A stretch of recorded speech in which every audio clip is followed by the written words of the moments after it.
Ezel, nous voici.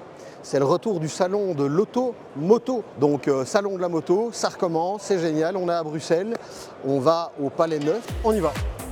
Pour pas se perdre, parce qu'il faut bien suivre les lignes. On va au Neuf. Donc c'est la ligne rouge. On est à Bruxelles.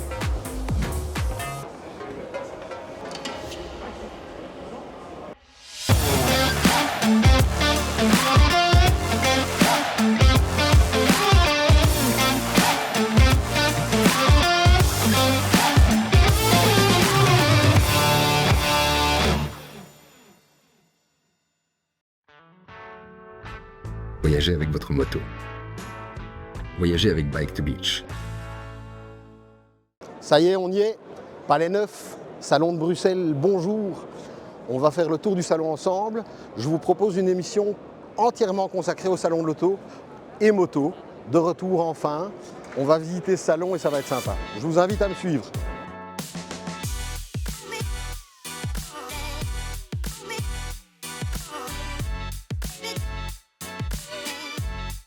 Nous voici chez Triumph avec monsieur Marc Opdebeek, qui est donc le Country Manager Triumph. Country, c'est bien ça?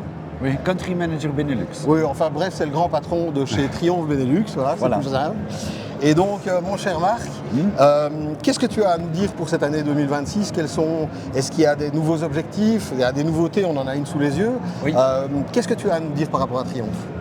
Oui, comme tu dis, je crois que la plus grande nouveauté qu'on introduit au salon, c'est une première pour la Belgique, que les gens le voient, c'est le Trident 800, 3 cylindres, 800 cc. Oui, ce moteur est génial. Et voilà, on entre dans un segment qui est très volu, très grand, partout en Europe.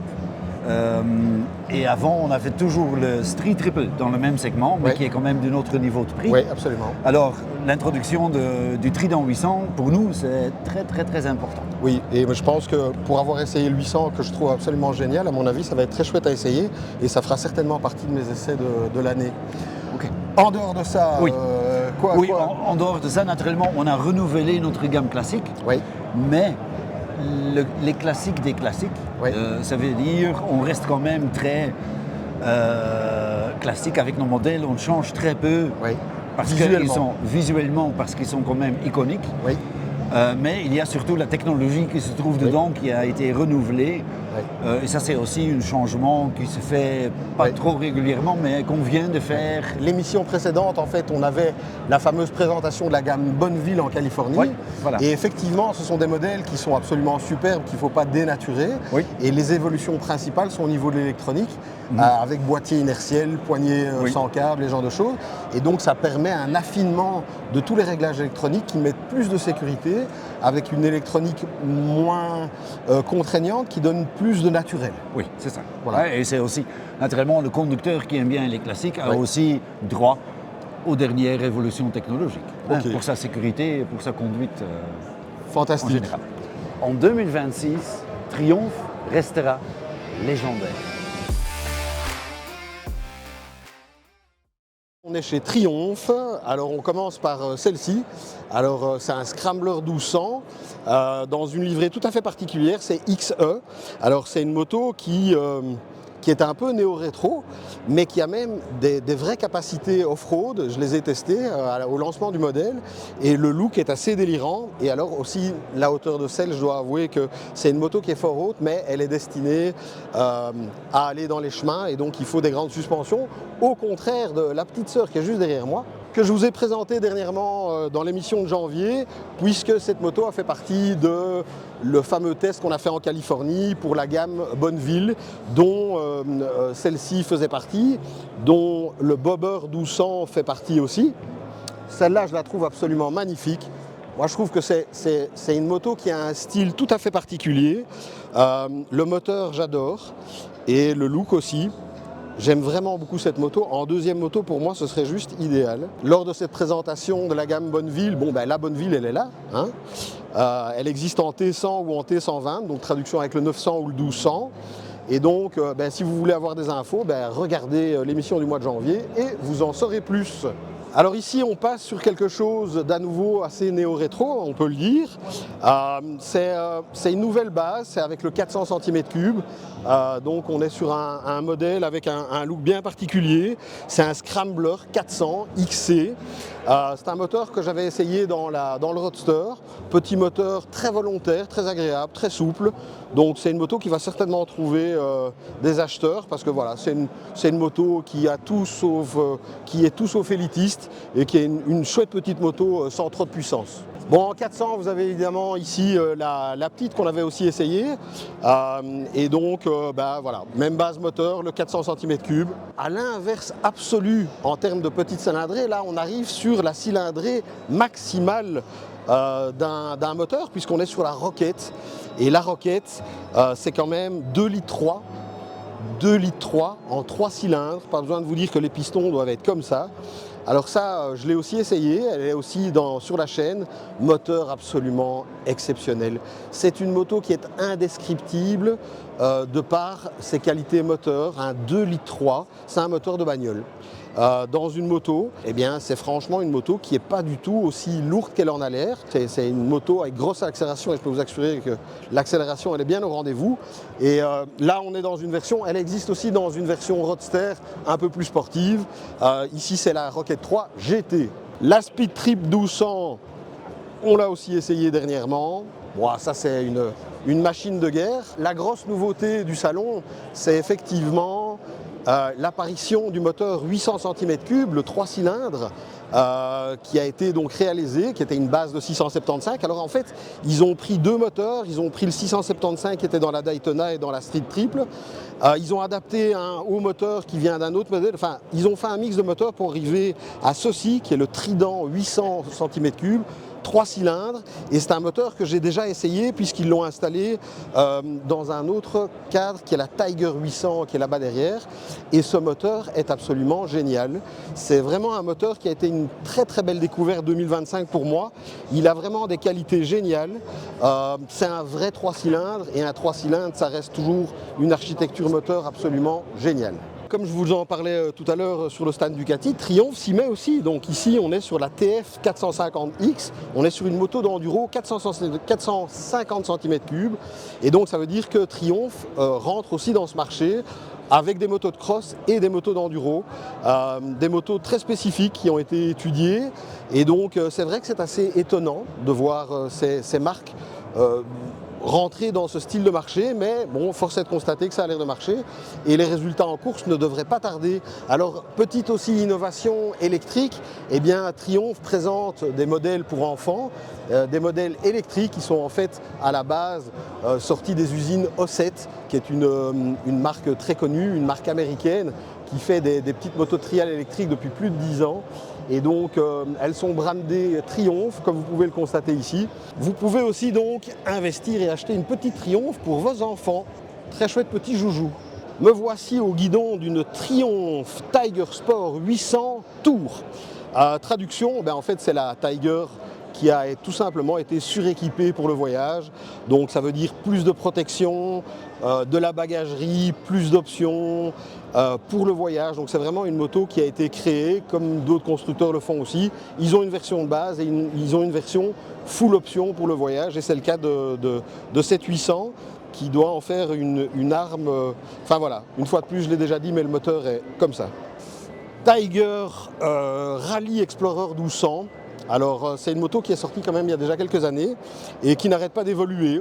Alors même concept que pour la 800, en fait c'est une version Rally Explorer, donc suréquipée avec absolument tous les équipements, tout ce qui est nécessaire pour voyager, plus de confort, les poignées chauffantes, la selle chauffante, la connectivité, enfin tout y est pour faire des longs voyages. Et voilà, j'ai fini pour Triumph, on passe tout de suite au prochain.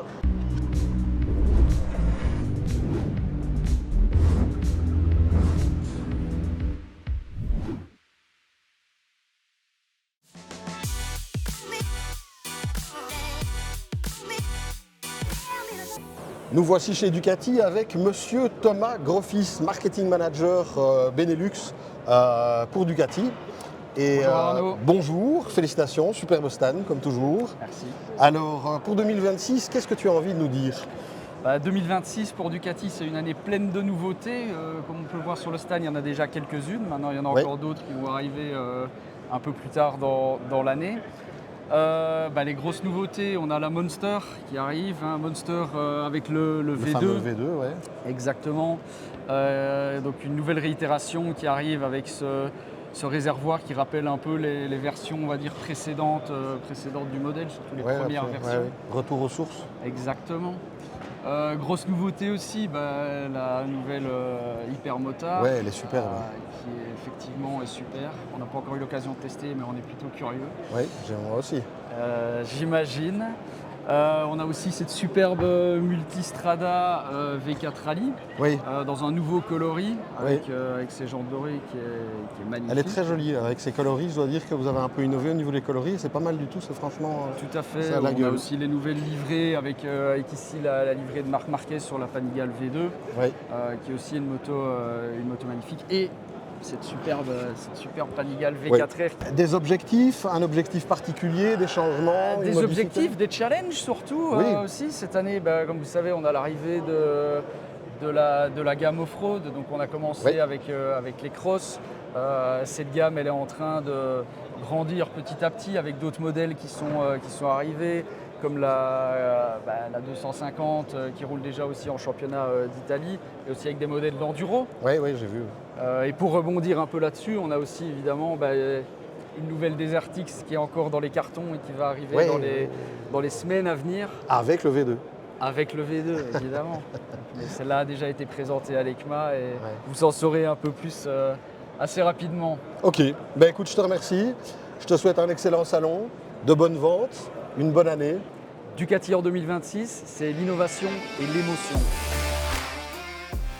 Nous voici chez Ducati, l'Italie dans toute sa splendeur, avec déjà un modèle ici que vous voyez, qui est la nouvelle Hypermotard, qui est équipée du nouveau V2, ce fameux V2 qui a été inauguré l'année passée, qui a donc trouvé sa place dans le Street Fighter qu'on a essayé, dans la V2S qu'on a essayé, dans la Multistrada V2 qu'on n'a pas encore essayé. Ce moteur arrive ici dans cette version qui est une version SP, donc c'est une version haut de gamme avec des suspensions en ligne, c'est tout ça.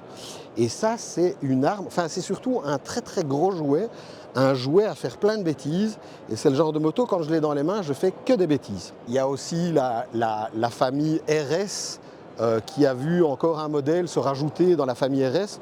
On parle ici du Diavel V4 RS. Et donc on est avec des performances moteurs qui sont très proches de la Superbike.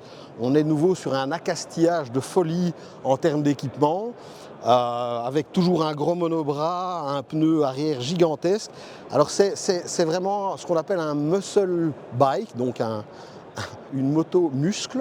Là, on est sur un gros bébé qui va très très fort. Alors, dans quelque chose d'un petit peu plus traditionnel qui est déjà connu, mais c'est une nouvelle version qui est arrivée, c'est le Street Fighter V4, dont la puissance a encore augmenté. Les valeurs de couple sont restées quasi les mêmes. Et donc, on est sur une moto qui, je crois qu'on est sur un des roadsters, je crois, il est dans le top 3 des roadsters les plus puissants, puisqu'on est quand même au-dessus de 200 chevaux. Je vais même vous dire précisément combien de chevaux s'il le donne. Oui, voilà, 214 chevaux pour cette petite bébête que j'ai eu l'occasion d'essayer à Franco. Et je peux vous assurer qu'à Francorchamps, eh bien, ces choses-là, l'aéro, eh bien, c'était nécessaire parce que cette moto avec 214 chevaux, en fait, elle a des rapports plus courts que la Superbike.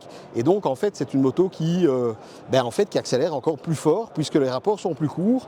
Et donc, je peux vous assurer que ça veut tout le temps grimper en wheeling et donc les ailettes sont bienvenues. Alors, on va passer sur quelque chose qui va faire une petite révolution cette année dans le monde du Superbike, à savoir qu'on est sur la version on est sur la Panigale V4S, non, pardon, la Panigale V4R, qui est en fait le modèle qui sert d'homologation pour les modèles qui font de la compétition, à savoir que la Panigale V4S est un 1100 cm3 et donc la V4R est bel et bien un 1000 cm3, mais avec des spécificités qui sont bien claires.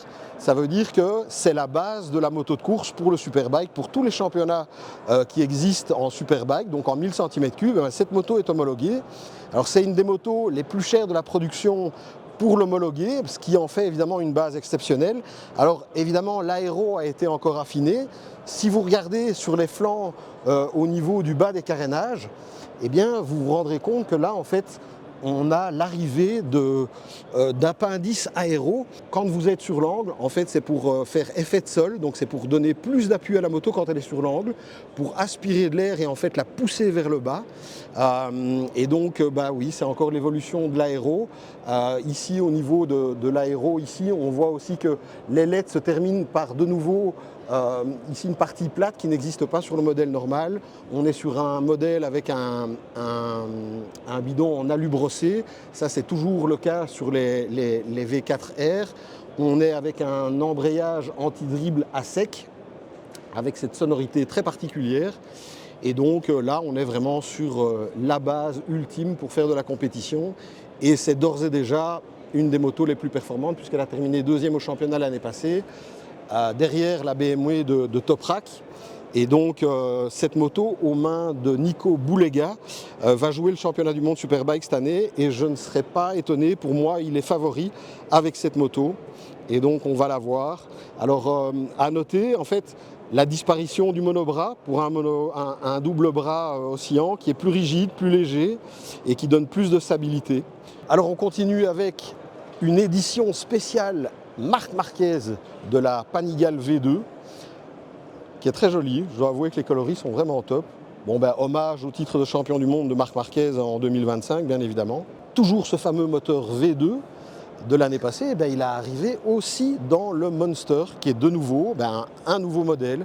La Monster hérite de ce fameux V2 qui sort 119 chevaux, mais dont la spécificité, c'est que c'est un moteur qui est très léger. Et en fait, sur tous les modèles V2, ils ont essayé d'alléger au maximum les machines pour en augmenter les performances, et ça marche.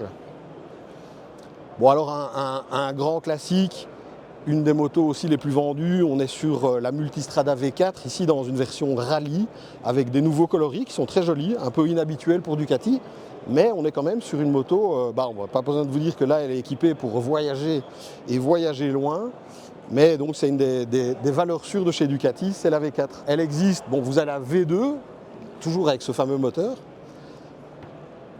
la V2S, ici en kaki, j'aime beaucoup, et pour terminer chez Ducati, on fait du cross, du motocross. Oui, alors pour ceux qui l'ignorent encore, Ducati s'est investi dans le motocross. Et donc voici une bête de compétition. On est sur un 450. C'est une moto qui est une base pour aller défendre le championnat du monde de motocross. Alors on a mis les moyens chez Ducati, on a mis aussi les moyens humains, à savoir qu'il y a des grands noms qui circulent. Il y a Cairoli qui a développé la moto. Ils sont en train de se faire une place en championnat du monde, enfin dans tous les championnats d'ailleurs, et donc c'est assez délirant de voir ces marques s'investir dans le cross au même titre que Triumph. Écoutez, il faut croire que ça se vend quand même. C'est une moto qu'on m'a proposé d'essayer et j'ai refusé.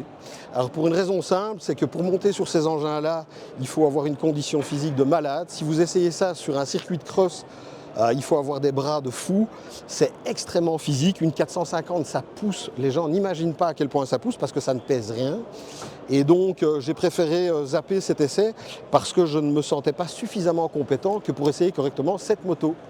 Voilà, on était chez Ducati, on passe chez le voisin. Nous voici chez KTM, je suis avec Arthur Sante, qui est en fait le marketing manager Benelux. Et donc, on va aller droit au but, mon cher Arthur. Est-ce que tu as des bonnes nouvelles? Est-ce que tu peux nous rassurer? Alors bien sûr, Arnaud, je peux vous rassurer. KTM est là pour rester. Alors oui, il y a eu des gros changements au niveau du management, au niveau de la structure, mais la marque en tant que telle, les modèles en tant que tels ne vont pas changer et il n'y a pas de stress à avoir de ce niveau-là. Ok, donc ce ne sera pas Bajaj et partenaires, ce ne sera pas des Bajaj, ça va rester KTM. KTM reste une marque autrichienne. KTM survivra, tu peux me le confirmer? Je peux te le confirmer, KTM va survivre, KTM va rester européen, va rester autrichien. Les modèles comme celui-ci vont rester produits en Autriche. Okay. Il n'y aura pas de changement, là-dessus. Fantastique. Voilà, messieurs, pour tous ceux qui se posaient la question. Je l'avais annoncé, mais tout le monde n'était pas tout à fait d'accord. Donc, voilà. En niveau nouveauté, on a évidemment ceci, qui est une moto que j'espère essayer cette année, bien évidemment. C'est la RC 990, un modèle qui a dû justement être un peu retardé par rapport à ces petits soucis, mais qui est bel et bien là. Une nouveauté, une vraie sportive pure souche. Elle existe aussi en version track uniquement pour le circuit. Tout à fait. On a une nouvelle 990, une Super Duke 990R. Duke Air, pardon. Et on a l'évolution de la 1390 Adventure. Super Adventure, okay. tout à fait. Néanmoins, tu me dis que 60 à 70% des modèles qui sont ici sont tous des nouveaux modèles. Oui, tout à fait. Ici, on a beaucoup de nouveautés. On est très content de pouvoir les présenter ici au Salon de Bruxelles. On a pas mal de nouveautés sur notre plus petite plateforme, donc les 125, les 390, SMCR, Enduro Air, Adventure aussi. Et alors oui, la grosse nouveauté, c'est cette 990 RCR, la 1390 Super Adventure aussi là derrière, qui est très nouvelle. Oui, enfin qui a surtout évolué. Oui, c'est ça, mais on vient de la base de la 1290, donc c'est la première 1390 Super Adventure. Voilà. Ok, écoute, merci beaucoup Arthur. Je vous souhaite un excellent salon, une excellente année, on se revoit très bientôt. Merci beaucoup Arnaud, et à toi aussi. Salut. KTM en 2026, c'est force et résilience. Bon, alors quand on rentre sur le stand ici, évidemment, la première chose qu'on voit, c'est des motos d'enduro et de cross. Je vous rappelle que KTM, c'est quand même leur racine. On vient de le constater aussi au Dakar, où les prestations de KTM sont évidemment remarquables. Donc on a des modèles, ils n'ont pas pu tout exposer parce qu'il n'y avait pas la place. Ici, on est sur une petite enduro qui est, je veux dire, un peu plus accessible, de 390 cm3. On a la version juste un petit peu plus loin, qui est en fait la version un peu plus rallye, toujours en 390 cm3. Là, comme vous le voyez, là, il y a carrément la bulle haute. Vous avez l'écran qui est exactement comme en fait l'écran de navigation sur une moto de rallye. D'ailleurs, il y a moyen de la transformer, tout est pensé pour. Les motards, oui, c'est bien, il en faut des nouveaux. Alors l'effort à produire pour devenir motard est de plus en plus dur et cher. Donc pour renouveler tous ces motards du marché, bien évidemment, les constructeurs produisent des petites 125 qui sont très utiles, qui permettent de faire vraiment ses armes sur une moto, apprendre à voir comment ça réagit. Et donc, en fait, on voit quand même qu'il y a un investissement massif de quasiment tous les constructeurs pour produire des petites 125 qui, rappelons-le quand même, peuvent être utilisées avec le permis voiture sans permis spécifique moto. Alors toujours, l'accent est encore mis sur le 125, puisqu'ici on est sur quand même la gamme, on est sur la SMCR. La gamme SMC de chez KTM, elle existe depuis toujours, donc c'est vraiment un petit peu un niveau d'excellence. Ça veut dire une moto qui est vraiment bien préparée, ready to race, ça reste le slogan de la marque. Et donc on a ici cette petite 125 qui fait le taf. Bon, alors on va passer ici à une grosse nouveauté, une moto qui a été fort attendue, c'est la RC 990R, donc c'est une vraie sportive. C'est rare qu'un constructeur sorte une nouvelle sportive, c'est un marché qui malheureusement n'attire plus beaucoup de monde. Et donc on est avec le moteur de 990 qui a été mis, alors je pense qu'ils ont gardé la même partie cycle, enfin en tout cas le châssis, tout le reste a été revu. Et donc on a le rapport poids-puissance est complètement fou.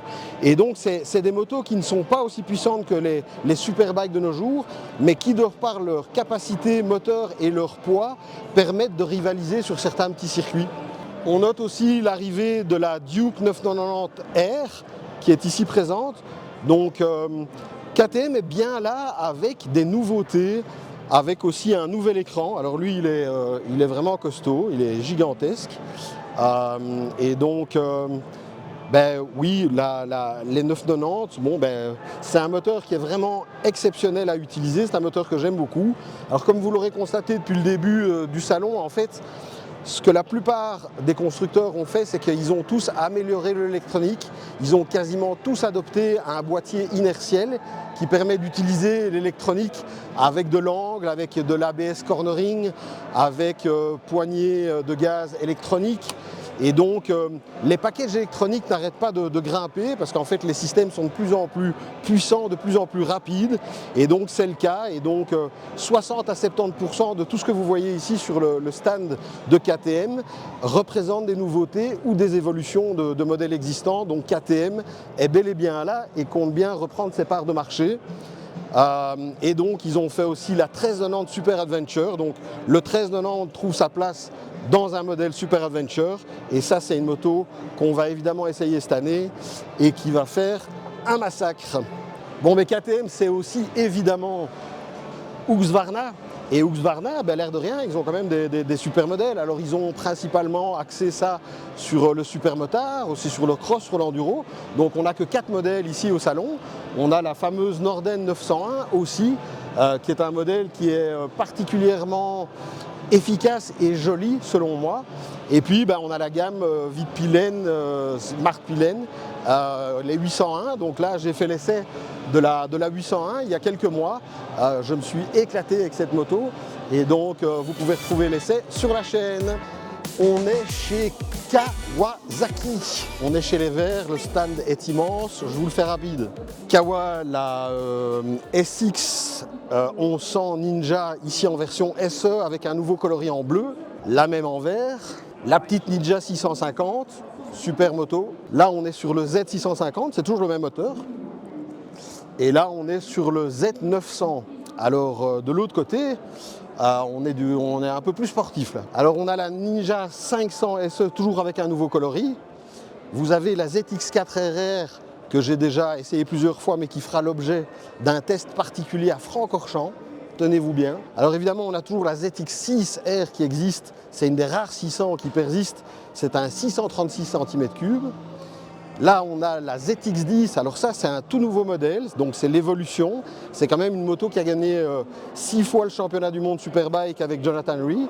Et on voit cette version qui est complètement optimisée avec l'arrivée de l'Aero.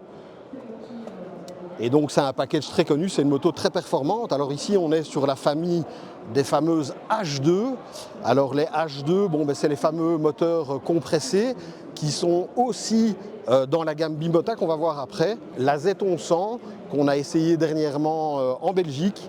Et donc, nouveau moteur 1100, c'est le même moteur que dans la SX qui a été mis dans la nouvelle Z1100. Modèle très sympa, un bon gros roadster. Bon, après vous avoir présenté la Z1100, il y a bien évidemment les Z900, toujours 900.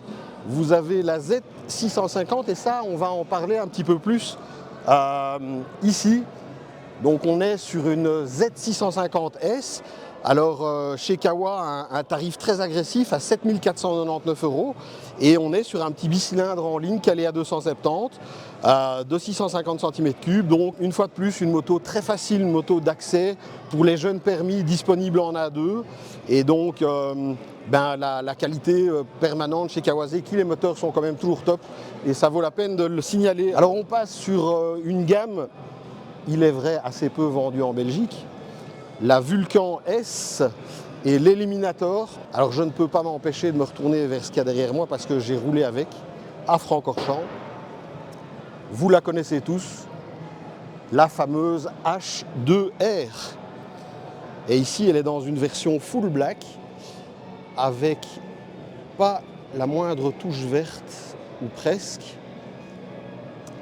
Alors par contre le prix lui donc c'est quand même bien 58 200 €.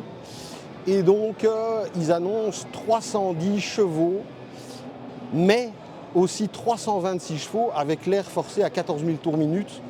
Donc 326 chevaux, je peux vous assurer que ça déménage. That's perfect. Thank you very much, Frank. Maybe the other way around.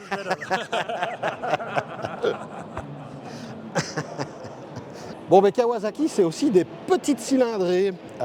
Ici, on a la W230 et on avait essayé la Meguro, qui est la même base.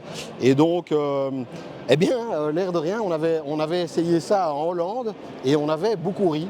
En parlant de performance, mais en 125, oui, il y a évidemment une petite Ninja 125. Donc je me répète peut-être un peu, mais avec la Z125, c'est quand même des motos qui sont faites pour les jeunes permis. Et des jeunes permis, on en a besoin, des motards, il faut renouveler, et ces motos sont là pour ça. Donc ici, on est sur la Kawasaki tout nouveau modèle KLE 500 en version blanche. Je la trouve superbe. Moto légère, moto avec de nouveau un tarif très attractif. On est à 7 599 € avec le petit 500. Une moto que nous allons essayer en février. On ira faire l'essai en Espagne. Donc c'est un essai qui est au programme de février. Et je me fais une fête parce que je pense qu'on va bien s'amuser avec ça. Alors pour terminer chez Kawasaki, il y a évidemment la gamme Versys. Donc là, on est sur les voyageuses, on est sur les trails, on est sur une gamme très connue avec de nouveau toutes les motorisations possibles. Vous avez la Versys 100, il y a la 650. Voilà, la Versys, c'est vraiment la moto pour voyager, c'est la moto de tous les jours, c'est la moto avec laquelle c'est la plus polyvalente de la gamme et c'est pour ça qu'elle a autant de succès. Regarde ici, ça vaut la peine en fait.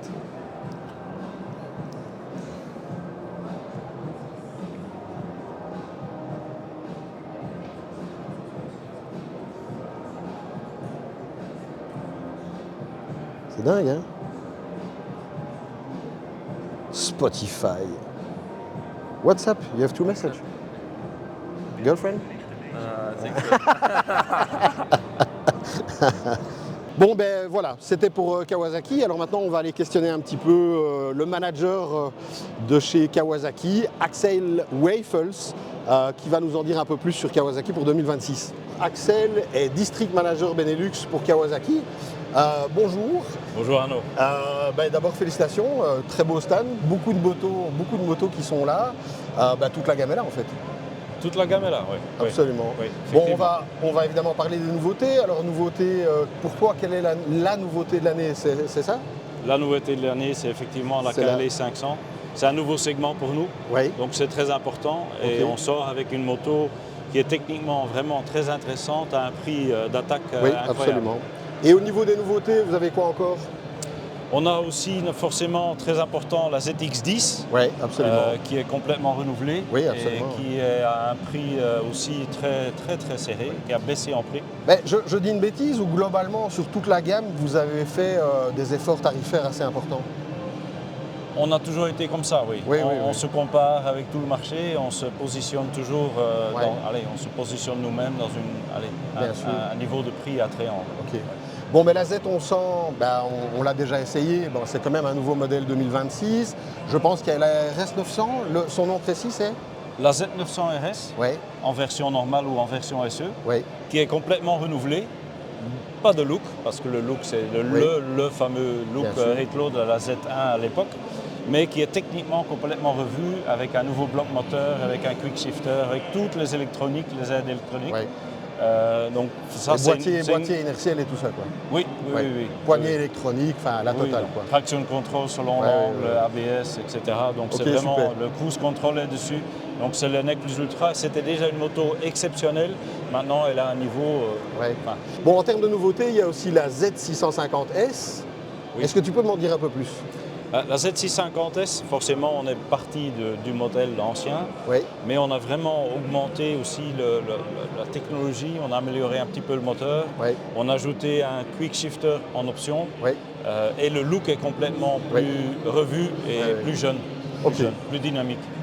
Merci Axel. Bon, on se retrouve de toute façon très bientôt pour la présentation de ceci en Espagne, si je ne dis pas de bêtises. Exact. Merci pour l'invitation et à très bientôt. Kawasaki en 2026. Enfin, beaucoup de gens auraient dit KLE 500, mais moi je dis Kawasaki 2026, c'est dynamisme.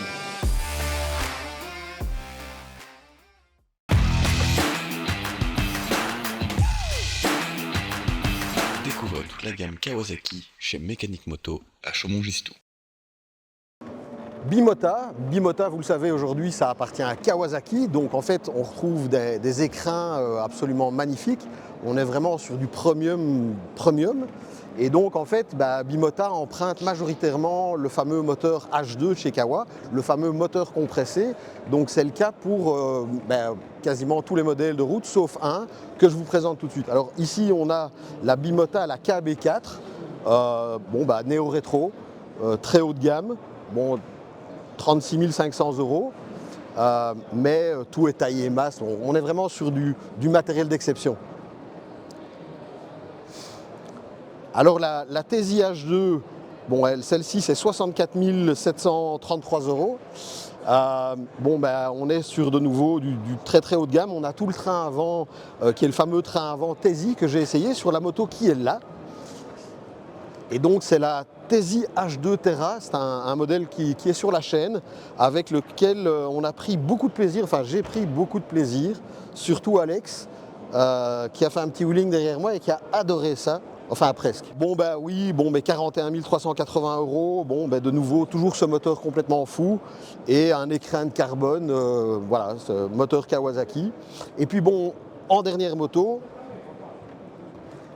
on passe sur la seule moto de chez Bimota qui n'est pas équipée du moteur H2, mais qui est bel et bien équipée du moteur de la ZX10, un 1000 cm3 4 cylindres, extrêmement puissant, on parle de plus de 200 chevaux, et donc on est sur une version. Alors il faut savoir que cette moto fait l'objet, en fait Kawasaki a décidé d'engager l'équipe officielle Superbike, en gros Superbike, de mettre le moteur dans un châssis Bimota, et ça c'est la moto de course utilisée par Alex Lowes, qui est donc, ça c'est une vraie moto de Superbike qui court en championnat du monde, et donc ils ont décidé d'un petit peu redonner la grandeur à cette marque, et c'est vrai que les résultats ne sont pas ridicules, et c'est bel et bien motorisé par Kawasaki. Voilà, ça c'était pour Bimota. Nous voici chez Yamaha, on va faire un petit tour du stand. Ici à l'entrée du stand, il y a une des motos phares, c'est la Ténéré. La Ténéré, on sait que c'est un modèle qui a énormément de succès, qui fédère un grand nombre de motards par sa grande polyvalence. Là, elle est dans une version hyper équipée.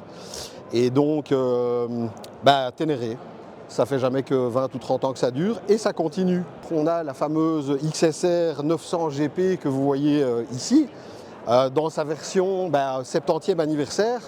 Et donc ça c'est une moto, on l'a essayé sur la chaîne, donc n'hésitez pas à y retourner pour voir l'essai. C'est évidemment, le moteur c'est le CP3, et donc en fait c'est un peu une sportive qui n'est finalement pas très sportive, parce que c'est jamais qu'une base de MT-09. Les guidons sont assez hauts, donc c'est principalement une question de look.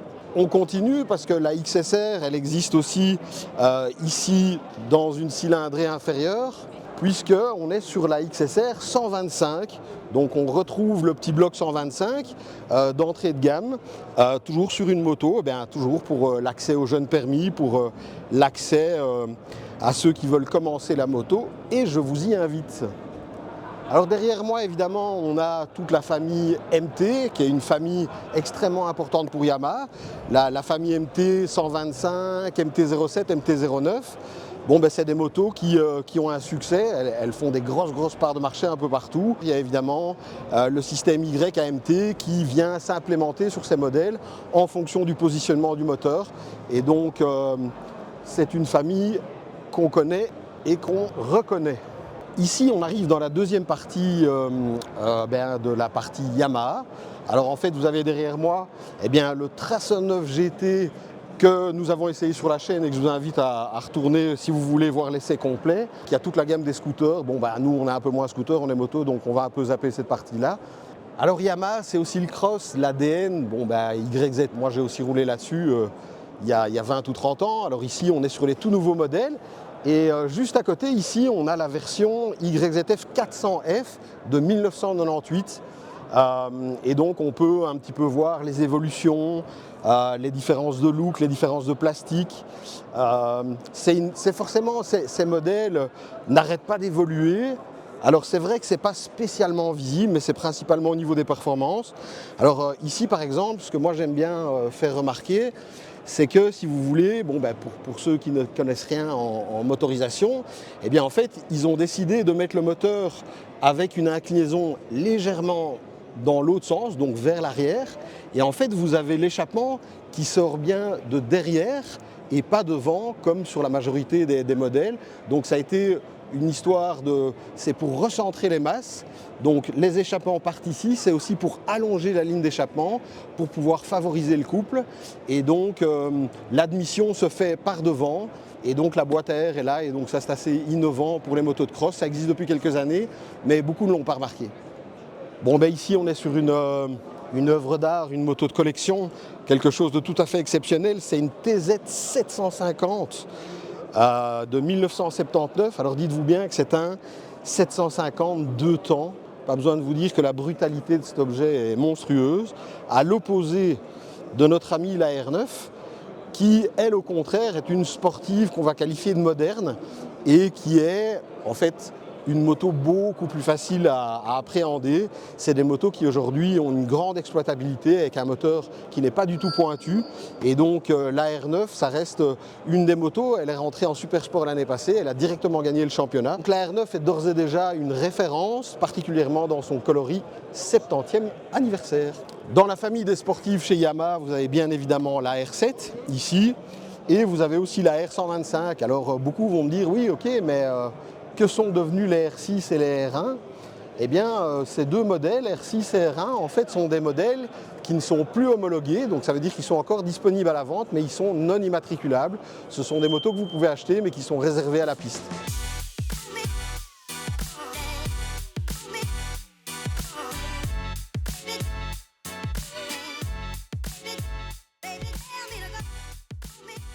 Bonjour Henri-Jean. Bonjour. Alors je vous présente Henri-Jean Detro, qui est responsable manager francophone pour la Belgique, pour Yamaha.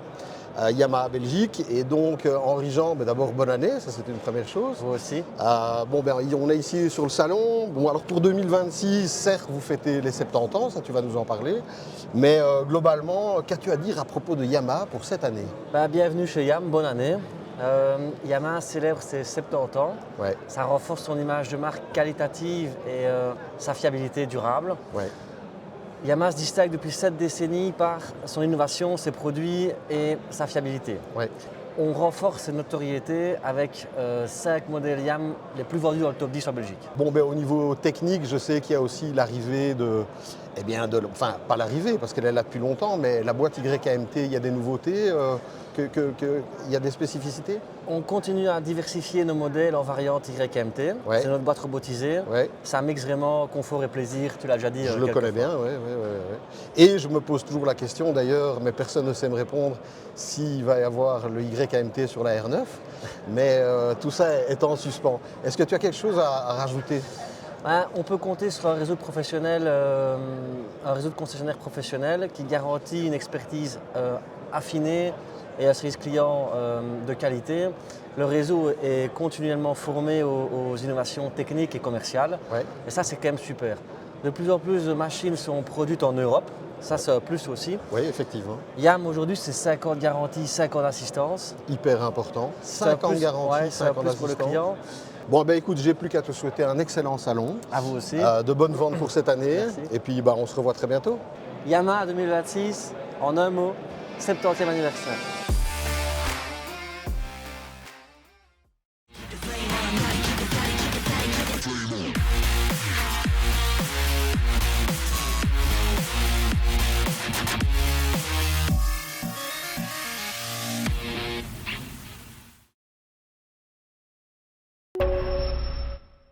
Nous voici chez Suzuki et donc la première moto que je vous présente chez Suzuki, en fait c'est un coup de cœur parce qu'en fait c'est une GSX-R 1000. Alors une GSX-R, la lignée GSX-R c'est quand même une lignée quand même intemporelle. Alors en fait c'est un modèle, celle-ci c'est une 1000 qui vient de ressortir au catalogue de chez Suzuki. Elle a été absente pendant 2-3 ans, ce qui n'a pas empêché de continuer à vivre sa vie en compétition. C'est une moto qui est toujours championne du monde d'endurance, il faut le rappeler. Et donc en fait cette version 2026 en 40e anniversaire, principalement la vérité est simple, c'est qu'en fait c'est exactement la même moto qu'avant. Enfin exactement, à part qu'au niveau spécification moteur, ils ont dû dépolluer le moteur pour en faire une version Euro 5+. Et forcément le package électronique et ce genre de choses a évolué puisque l'électronique a évolué. Mais en fait c'est une base qui est tout à fait connue, c'est une moto qui ressort mais avec finalement très peu de changements. Et ça reste une moto qui est hyper efficace puisqu'elle est championne du monde d'endurance. Alors on va passer à une autre légende de chez Suzuki, parce que ça c'est quand même aussi une moto qui a marqué son époque, qui continue à marquer son époque, même si elle n'a plus trop la cote, vu ses cotes, petit jeu de mots. Bon, ben c'est l'Hayabusa. Bon, l'Hayabusa, c'est quand même la moto qui battait le record de vitesse. C'est une moto qui a vraiment marqué son histoire parce que c'était une des motos, voire la moto la plus rapide du marché, ce qui n'est plus le cas. Mais c'est nouveau. C'est un concept qui disparaît doucement. C'est la sportive de très grosse cylindrée et qui va très très vite. Et bon, ben, ça reste un engin extrêmement massif, très profilé. Il y a des amateurs. C'est vrai que j'ai déjà roulé avec une Hayabusa, alors c'est particulièrement c'est spécial parce que ça marche très très très très fort, c'est grand, c'est lourd et donc c'est une espèce de sport GT assez intéressante. La grosse nouveauté depuis 1 ou 2 ans, c'est évidemment l'apparition du nouveau bloc 800 cm3, le fameux bicylindre face route calé à 270 degrés, je pense, donc pour donner un peu plus de caractère. Et donc ce fameux moteur, eh bien, en fait, c'est un moteur qu'on retrouve dans beaucoup de modèles que je vais vous présenter ici. Donc ici, vous avez, en fait, ça c'est la version, c'est la GSX 8R, la sportive, qui n'en est pas vraiment une. Alors si vous regardez ici le guidon, en fait c'est même assez exceptionnel parce que en fait les guidons, enfin les demi-guidons qui ne sont pas des demi-guidons, c'est un double guidon, mais regardez où il est boulonné, regardez la hauteur du guidon, donc en fait on est sur une bulle très basse, un guidon relativement haut, et donc c'est une fausse sportive. Elle a des allures de sportive, mais ce n'en est pas vraiment une. Toujours chez Suzuki, ça c'est une moto qui a fait beaucoup de bien à la marque, c'est la GSX 8S, un roadster de moyenne cylindrée, toujours avec ce fameux moteur 800 cm3, qui est franchement très convaincant, très agréable. Bon, on se retrouve malheureusement un petit peu toujours face à un bicylindre face route, calé toujours plus ou moins, enfin je pense à 270 degrés. Et donc ça devient vraiment, en fait c'est tout simplement l'architecture moteur la moins coûteuse à produire. Et donc comme c'est la guerre des tarifs, eh bien c'est comme ça qu'on se retrouve avec cette GSX 8 qui est le roadster. Mais vous avez la GSX 8 TT. Alors elle est très jolie, elle est très stylée, échappement à Krapovic, ligne un peu japonisante, je la trouve particulièrement stylée, au même titre que la GSX 8T qui est juste à côté et qui est un petit peu plus conventionnelle, avec, j'ai envie de dire, un look un peu néo-rétro, mais je dois dire que c'est réussi. Bon, chez Suzuki, ça va faire des motos, hein, ça on le sait. C'est vrai que ces versions TT et T sont très très belles, il faut le reconnaître. On continue chez Suzuki avec cette fameuse SV7GX, je suis obligé de regarder parce que je m'y perds. Et donc en fait ça c'est un petit peu une vision revisitée du SV650, à savoir qu'on est toujours sur un bloc qui est un bicylindre en V à 90 degrés, qui cube 645 cm3, donc on est toujours sur la base moteur SV650, sauf que ce moteur a évolué, a été dépollué, Euro 5+, et donc ils ont essayé de renommer, de créer une nouvelle famille, et donc celle-ci, en fait, j'espère qu'il y en a d'autres parce que ce moteur est vraiment génial. C'est gai de remonter sur un vrai bicylindre en V, le caractère moteur est quand même très différent, et ça c'est une moto qui va faire un carton en 2026 parce que le rapport qualité-prix-agrément va certainement être excellent. Bon, comme vous pouvez le constater, Suzuki a donc remporté un marché important, celui de la police nationale. Et donc cette fameuse GSX 8S se retrouve badgée de partout avec les petites loupiottes et tout ce qu'il faut pour nous arrêter le plus facilement possible. Donc voilà, à signaler. Bon, alors il y a évidemment la V-Strom, c'est encore des modèles emblématiques de la marque Suzuki avec le fameux jaune. C'est une moto de nouveau d'aventure et donc toujours avec ses motorisations communes avec certains autres modèles. Alors on termine chez Suzuki avec cette DR4S. Bon, là on est sur une moto d'enduro. Mi-route, mi-enduro. Ça, c'est le genre de moto avec lequel on commence et ça me rappelle beaucoup de bons souvenirs. Il fut un temps où ce genre de moto était beaucoup plus courante et donc cette DRZ 4S, j'aimerais bien aussi la réessayer.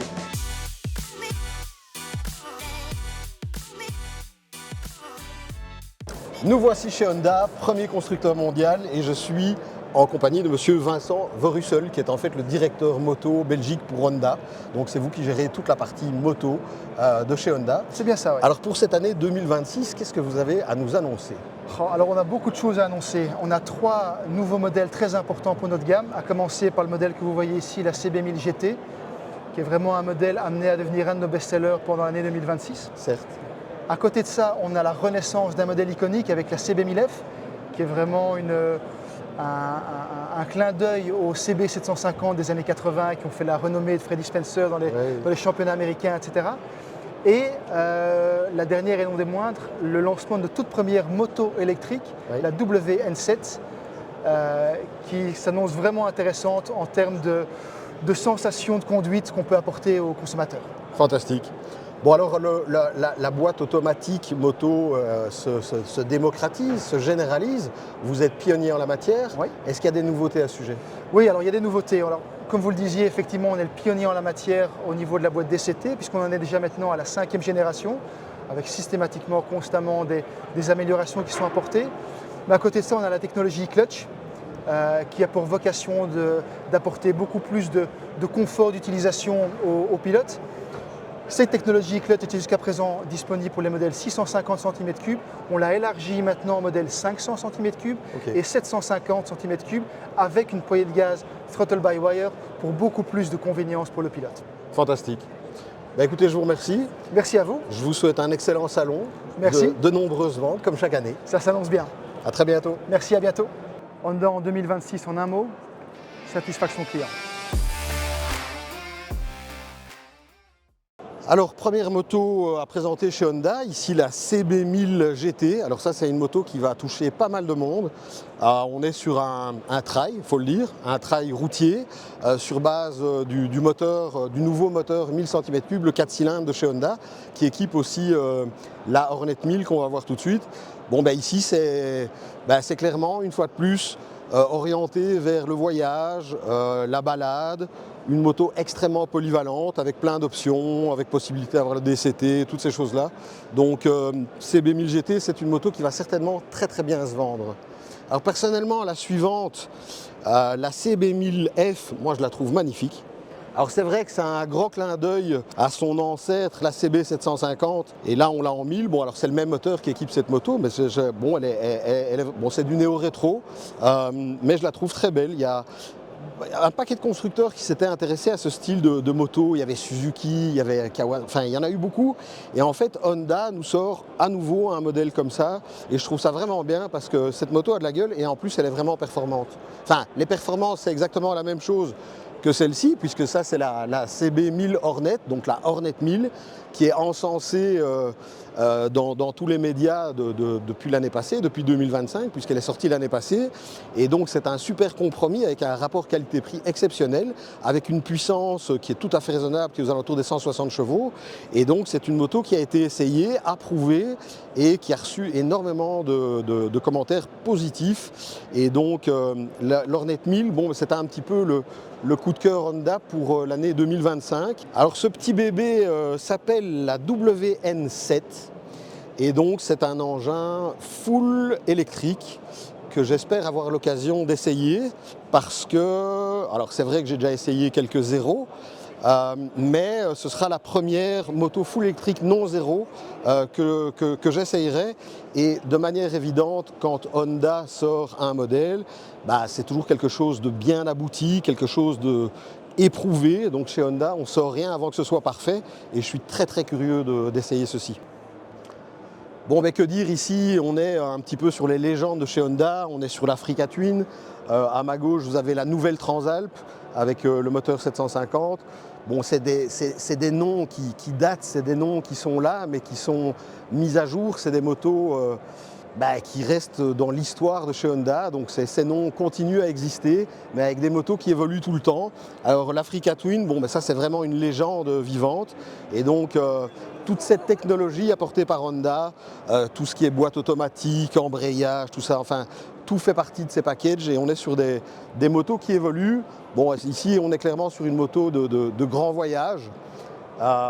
Et donc elle est toujours aussi belle, elle a gardé un petit peu ses lignes d'antan, et ça reste une très belle moto.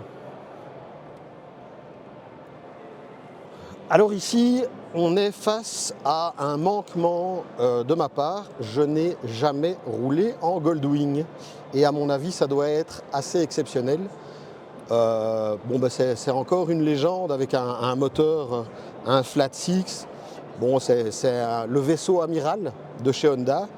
Et je ne sais pas en parler pour ne l'avoir jamais essayé, mais j'imagine bien que ça doit être, et ça l'est déjà comme ça, un salon sur 2 roues, et ça reste une moto mythique de chez Honda. Bon, chez Honda, c'est du sport, c'est une longue histoire, le HRC. Honda a marqué les grandes années de la compétition depuis 20-30 ans, donc bien évidemment on continue à retrouver des modèles sportifs. Ici on a une CBR 500, avec le petit 500 bien connu de chez Honda, et puis on passe sur la 650R, qui est une moto qui reste fort abordable, une moto, j'ai envie de dire, de débutant quand même, parce que c'est pas très puissant.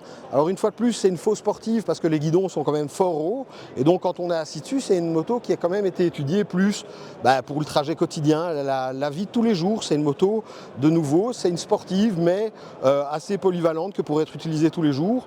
Et voilà, ça fait le taf pour ceux qui aiment les sportives. Alors on passe maintenant sur quelque chose de beaucoup plus connu et qui devient même très rare. En fait, il n'y a plus que Honda et Kawasaki qui proposent des 600 cm3. Celle-ci est bien un 600 et pas 636 comme chez Kawa. C'est des motos qui servent toujours pour s'engager en championnat du monde super sport. Et c'est des motos qui ont évolué. En fait, la CBR 600 a disparu du catalogue pendant 2 ans, je pense. Et puis elle est revenue avec un moteur optimisé, Euro 5+. Et c'est toujours une bonne base, excellente moto de piste.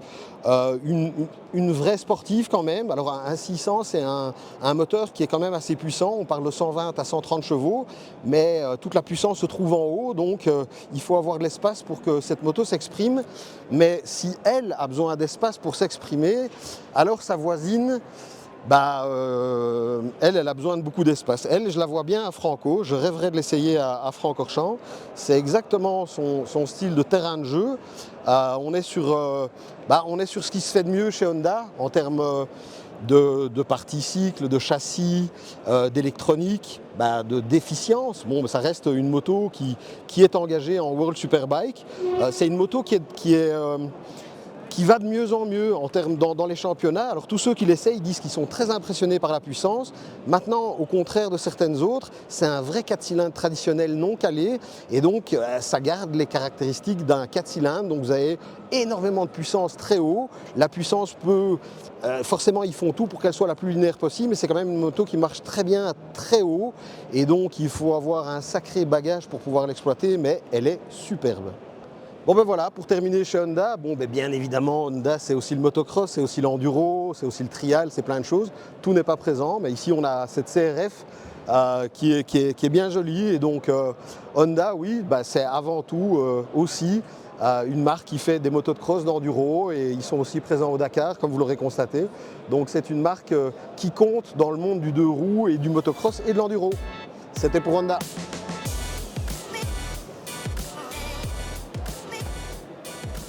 Nous voilà chez BMW. J'ai la chance d'être accompagné de monsieur Christian Lambert, directeur Motorrad Belux. Et donc, d'abord, merci de nous accueillir. Félicitations, grand plaisir. Félicitations pour ce stand. Pour 2026, qu'est-ce que vous avez à nous dire? On est déjà très content qu'il y ait à nouveau un salon moto. Ça, c'est la plus important. Ça veut dire qu'on veut vraiment faire appel à toute la jeunesse partout de venir visiter, de créer de nouveaux clients, c'est très important. Absolument. Et sur ce sujet, on a naturellement toute notre gamme ici sur place pour notre clientèle, qui vont être chaleureusement accueillis, mais surtout, on veut faire appel à la jeunesse. On a un très beau nouveau modèle, la F450, à un prix très concurrentiel. Si on parle de nos nouveaux conculèques asiatiques, on est tout à fait dans ce créneau, et on veut laisser savoir à ce public qu'on a de très belles opportunités pour les nouveaux clients. Fantastique. Je vous remercie, je vous souhaite un excellent salon, et puis à très bientôt, j'espère. BMW Motorrad pour 2026, c'est la passion et la consistance. Nous voici chez BMW, alias BMW, pour les Français. Bon, trêve de plaisanterie, ici c'est une moto qu'en fait on a présentée de manière statique dans l'émission précédente. C'est la nouveauté BMW, c'est la F450. Alors c'est un moteur, alors c'est tarif 7 250 €, donc c'est le tarif arrêté pour 2026. Une hauteur de selle à 845 mm. C'est haut et pas haut à la fois, mais c'est évidemment une moto qui va ouvrir le marché de BMW vers une clientèle plus jeune, plus ludique, et donc c'est la nouveauté de chez BMW. Alors on va passer du côté des grandes voyageuses avec la fameuse RT 1300, donc qui hérite du Boxer 1300, l'évolution. Alors c'est une moto de grand voyage, c'est une moto qu'on va qualifier de premium, c'est vraiment ça, c'est une BMW RT 1300. On est sur ce qui se fait de mieux en termes de grandes voyageuses, avec toutes les technologies qui ont été développées par BMW. Et il y en a beaucoup, donc je ne vais pas vous les citer parce que ça va être trop long. Derrière moi, on a le concept BMW qui est en fait à la base une S1000RR. Alors S1000RR et M1000RR, ici c'est même plus une 1000RR, en fait si vous voulez c'est un concept bike qui a été construit sur base tout simplement de la moto de Superbike. Donc en fait quand on regarde cette moto de près et quand on s'y connaît un peu, en fait on voit clairement en fait tout ce qu'il y a en dessous de cet habillage. C'est vraiment une moto de Superbike, c'est une moto de course sur laquelle on a greffé des phares, des faux phares.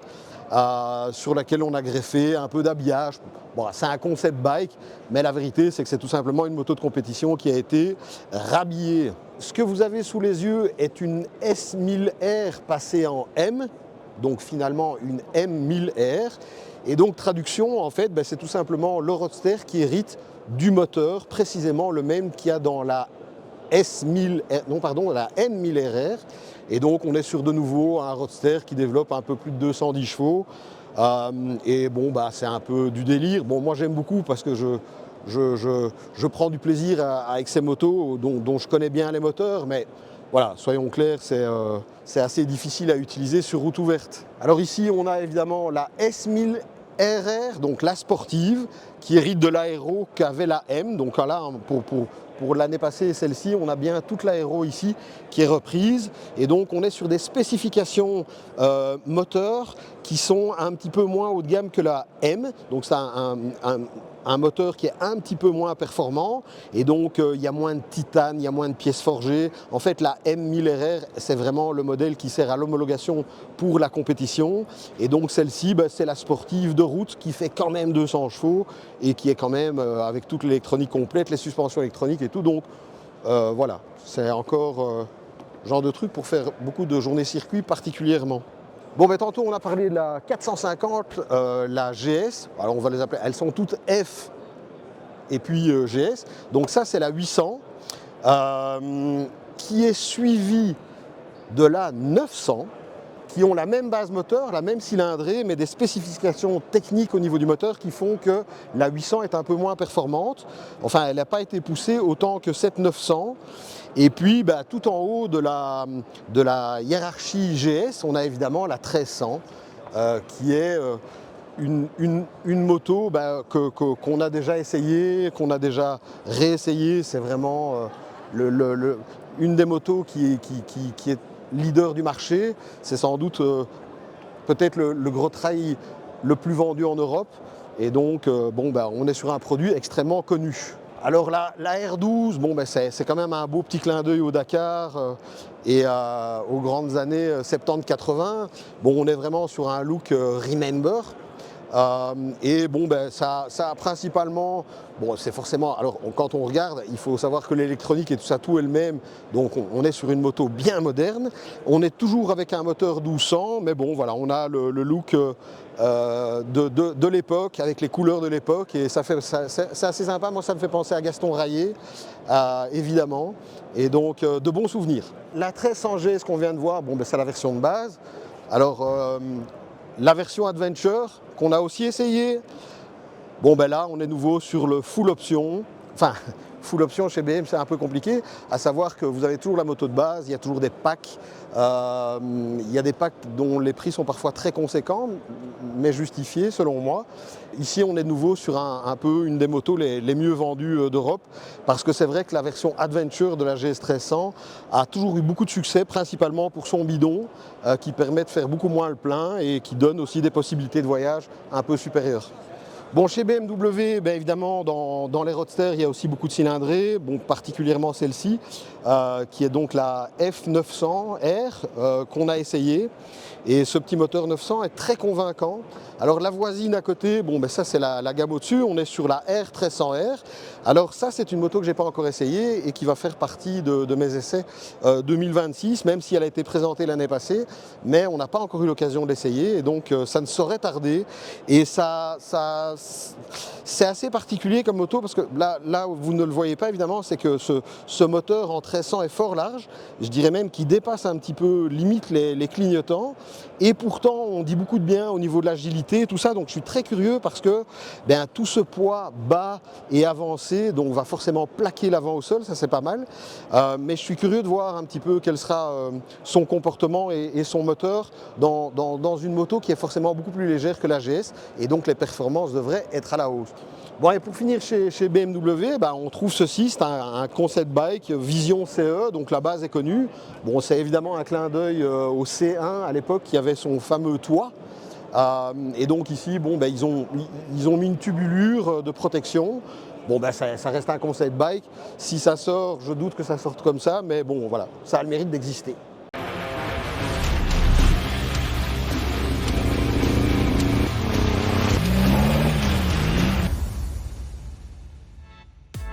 Bon, eh bien, nous voici chez QJ, mais en fait pas que. Alors je vous explique, nous sommes ici en face de Danny Boersma, qui est en fait le marketing manager de la société Motomondo, qui importe plusieurs marques. How many brands do you manage? We manage 6 brands at this moment. Oh. Yep. That's like QJ Motor, we have Royal Enfield, we have Mesh Motorcycles, we have Ryoku, we have Hyusu, and our electric brand Ultraviolet. Jesus Christ. Yes, that's a lot of brands. Yep, I know. And well, QJ yep. It's a big brand in China. Yep. And we have a lot of new models. They are coming. Mm-hmm. What can you say about that? Well, we've got the bigger models like this one. This is the SRT 900 SX, yeah. Big adventure bike. But also we've got the racing, the super bikes, the 921. Yeah. And of course we've got the 450 coming on for next year and a lot of other different new brands which we will introduce in the next few months. Thank you very much. Thank you very much. Nice Salon Bruxelles for you and your brands. Yep. And see you soon. For Motomondo and all the brands, 2026 will be great.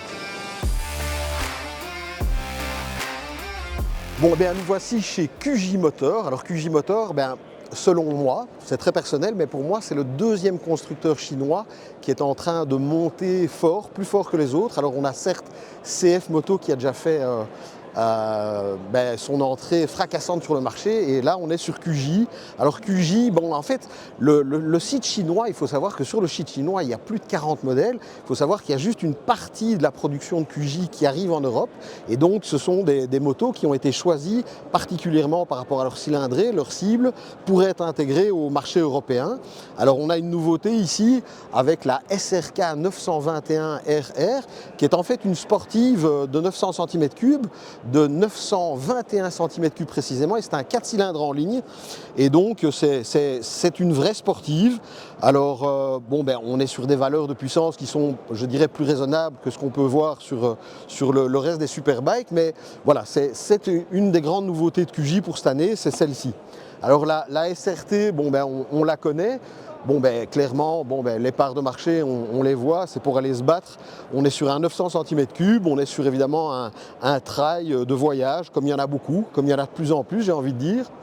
Et puis, on continue. Alors, il y a évidemment un peu tout. Il y a du roadster avec la SRK 800.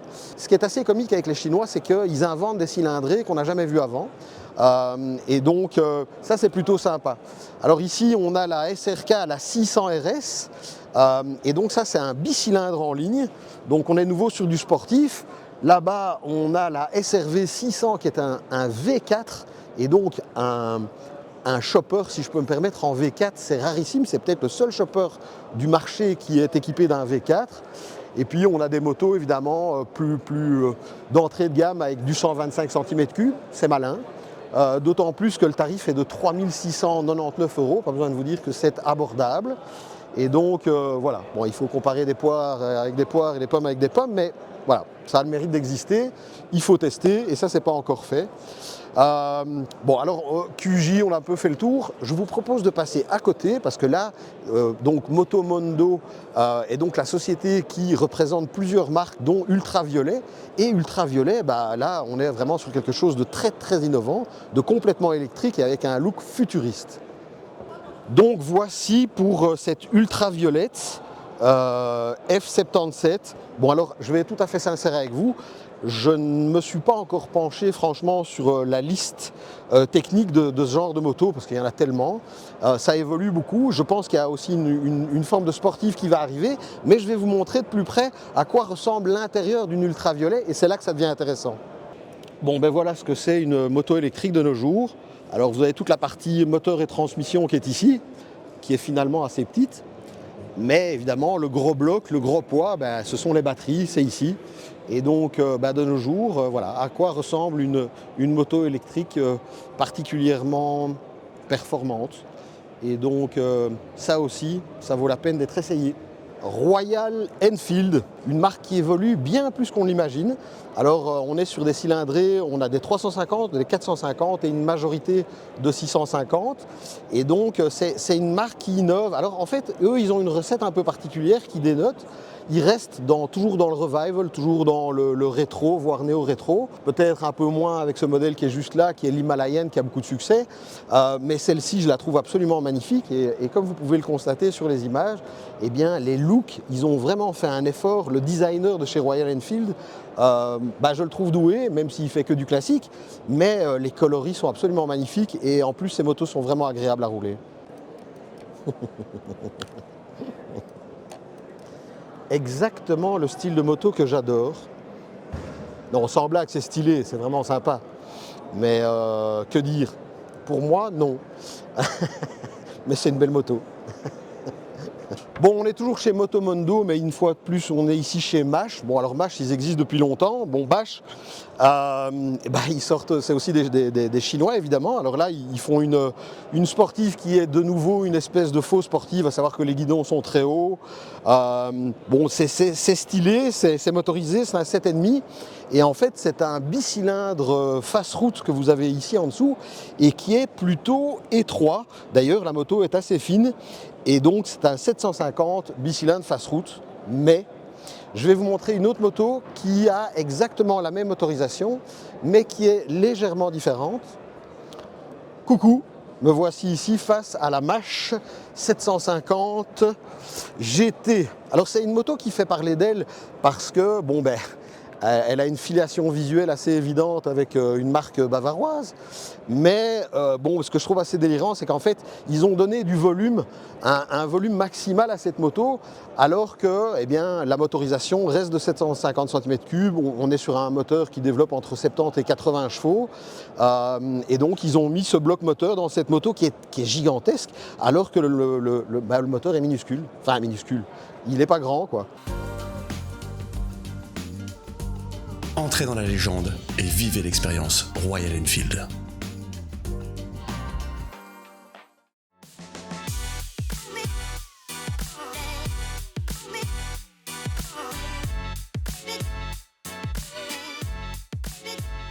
Nous voici chez CF Moto avec Marc de Tournai, responsable francophone pour la distribution de la marque en Belgique. Bonjour Marc. Bonjour Arnaud. Eh bien Marc, d'abord félicitations, votre stand est assez gigantesque. Bah écoute, on a fait un max, voilà, on nous a donné une belle place et on a sauté dessus. Oui, vous avez bien fait.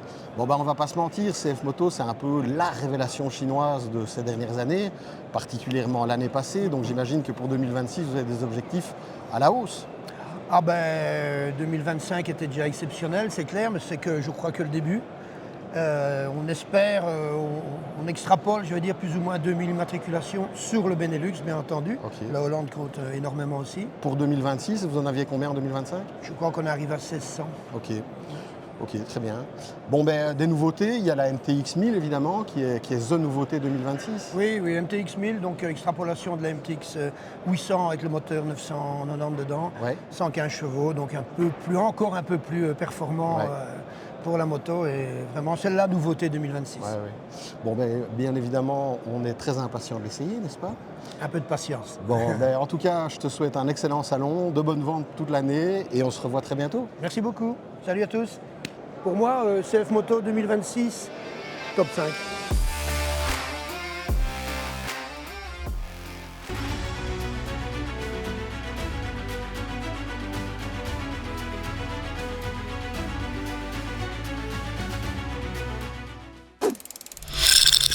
CF Moto, alors, comme vous pouvez le constater, vu la taille du stand, ils ont mis les petits plats dans les grands.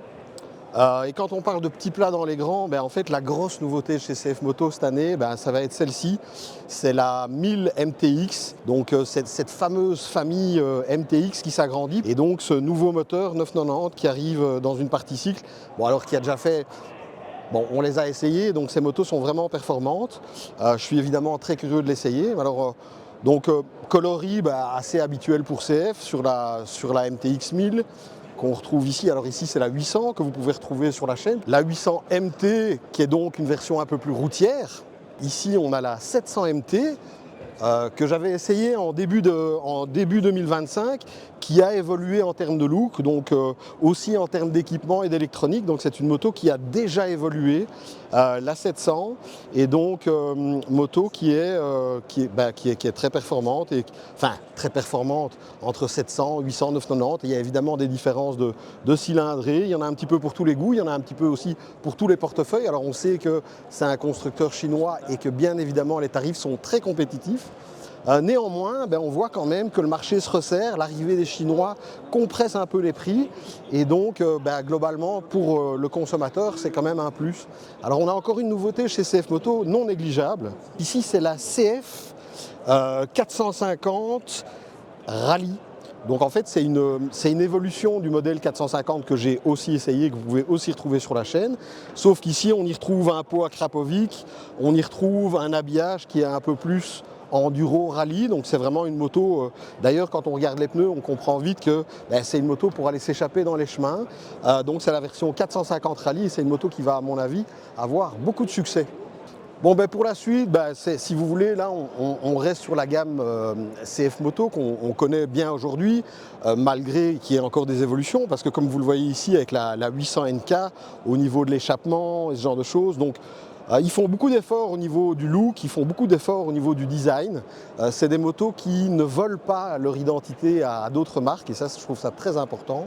Et donc, en fait, cette gamme CF n'arrête pas de s'agrandir, elle n'arrête pas de s'étoffer. On trouve des nouvelles choses tout le temps, ils sont très actifs, ils ont décidé de percer le marché, ils veulent arriver dans le top 5, et donc ils se donnent les moyens avec toutes sortes de choses. On a aussi des motos comme ceci qui sont évidemment beaucoup moins médiatisées, qui est une forme de custom. Alors il faut se rappeler que la partie sportive est non négligée par CF Moto, puisque CF Moto est engagé en championnat du monde en MotoGP, enfin en Moto2 plus exactement. Bon, alors certes, c'est plutôt de la collecte de données puisqu'ils sont obligés de travailler avec du matériel qui n'est pas totalement CF, mais ils sont investis, ils savent aussi que la course fait partie du game, des ventes, et donc on a la gamme sportive qu'on avait aussi essayé avec la 675, qui est un super petit compromis, une moto sportive, donc ils veulent s'investir dans la gamme du sport, et va arriver une espèce de tempête dans le monde des superbikes, des 1000 cm3,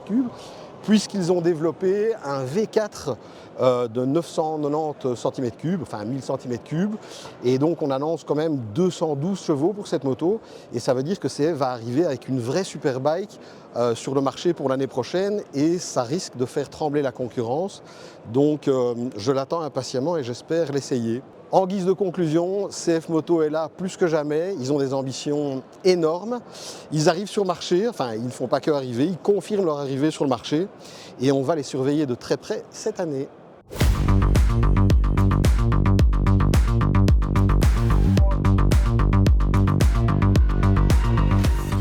Votre futur CF moto se trouve chez Mécanique Moto. Voilà, c'était le salon de l'auto. On a passé une grosse journée ici. J'espère que l'émission vous a plu, j'espère que vous avez pu découvrir des choses, j'espère que vous avez aimé le format. On se retrouve très bientôt pour la prochaine émission et les prochains bruits de paddock. D'ici là, et comme toujours, gaffe sur la route.